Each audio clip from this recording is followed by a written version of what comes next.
tutti, bentornati su Piazza Square. Oggi andremo a vedere 10 eventi che succedono durante l'apprendimento di una lingua. Potrebbero richiedere più o meno tempo per verificarsi a seconda della persona e a seconda del tempo che dedicate allo studio di questa lingua.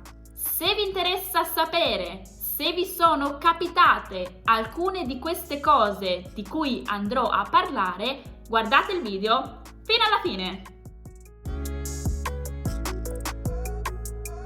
Mi raccomando, non preoccupatevi se non avete ancora vissuto tutti questi eventi o nessuno di questi, perché con il tempo e la dedizione sono sicura che succederanno anche a voi. L'importante è essere spinti da una forte motivazione e avere l'obiettivo di essere completamente fluenti in questa lingua e quindi sembrare dei veri madrelingua. Cominciamo subito con il primo evento. Riconoscere gli errori che si fanno quando si parla. Se anche a voi capita di sapere quali errori avete fatto, siete sulla giusta strada per diventare fluenti. C'è un detto che dice: sbagliando si impara. Ed è proprio questo il caso. Sbagliare non è un problema, ma sapersi correggere è una vittoria. Così la volta dopo o la volta dopo ancora non farete più questo errore e con il tempo vedrete che avrete dimezzato i vostri errori. Numero 2 è riconoscere quando il traduttore fa degli errori. Il traduttore è uno strumento che in linea generale ci fa capire il senso di quello che vogliamo tradurre. Ma come tutti sappiamo, non è uno strumento affidabile al 100%, è pur sempre un computer.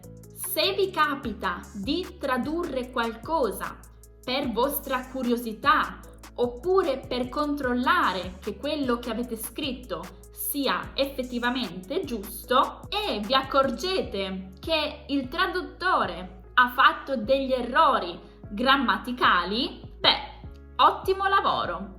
Qui il vostro studio vi ripaga. Numero 3.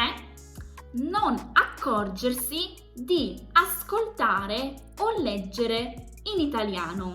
Ad esempio, vi è mai capitato di guardare un video su YouTube in italiano e non fare caso che il video è in una lingua che non è la vostra lingua madre? A me personalmente è capitato con l'inglese. Ad esempio, ho guardato appunto un video su YouTube che mi ha particolarmente colpito e dopo un po' di ore ripenso a questo video e non mi ricordo se il video era in italiano o in inglese. Oppure su Instagram, se seguite delle pagine italiane che pubblicano barzellette o dei meme e non vi accorgete di aver letto in un'altra lingua, potete ritenervi di essere già a buon punto. Numero 4. Siete capaci di fare qualsiasi cosa in italiano. Ad esempio, siete capaci di cavarvela da soli dal dottore, oppure in posta, al bar o al ristorante. Bene, se in queste occasioni non sentite il bisogno di dover utilizzare la vostra lingua madre oppure l'inglese, dovresti sentirti molto felice. D'altronde, imparare una lingua significa riuscire a cavarsela e capirsi l'uno con l'altro nella lingua. Numero 5.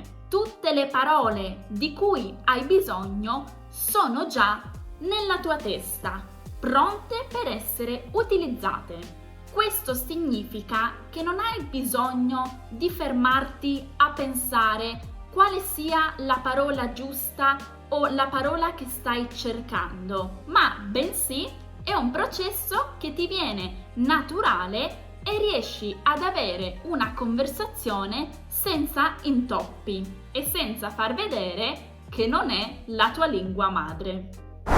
Siamo giunti all'evento numero 6: sognare o pensare nella lingua straniera. Beh, se vi è capitato di sognare o pensare in italiano, siete un passo più vicini dall'essere fluenti. Vi è mai capitato di fare una ricerca su Google e scrivere dopo quanto tempo si inizia a sognare in una lingua straniera? Ma la verità è che non c'è una regola. Dipende da quanto vivi e quanto parli questa lingua e di conseguenza quanto influenza le tue giornate. Ovviamente, se vi capita di parlare tutto il giorno in italiano, c'è molta più probabilità che possiate anche sognare o pensare in italiano. C'è una teoria che dice che sognare in un'altra lingua rappresenta il desiderio di migliorare la conoscenza di questa lingua.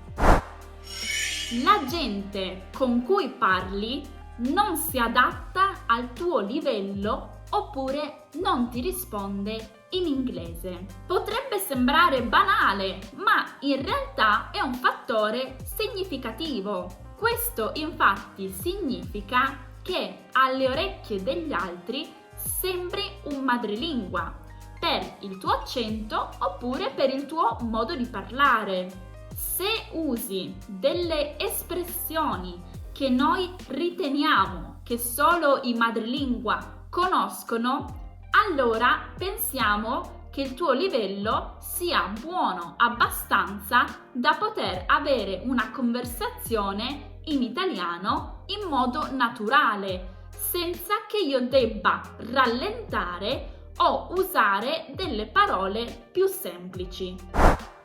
Il prossimo evento è capire l'umorismo della lingua. Questo potrebbe essere un passaggio un po' più impegnativo, in quanto i comici nei programmi televisivi, ad esempio, parlano in modo molto veloce e spesso nel loro dialetto. Inoltre, per capire certe barzellette è necessario conoscere gli usi e i costumi del paese. E se non avete mai avuto la possibilità di vivere in questo paese, allora la cosa può risultare un po' più difficile da ingranare. Ma non preoccupatevi di questo aspetto, perché è più o meno la stessa cosa in tutte le lingue. Siamo tutti sulla stessa barca. Il penultimo evento è non cercare disperatamente occasioni per esercitarti in italiano.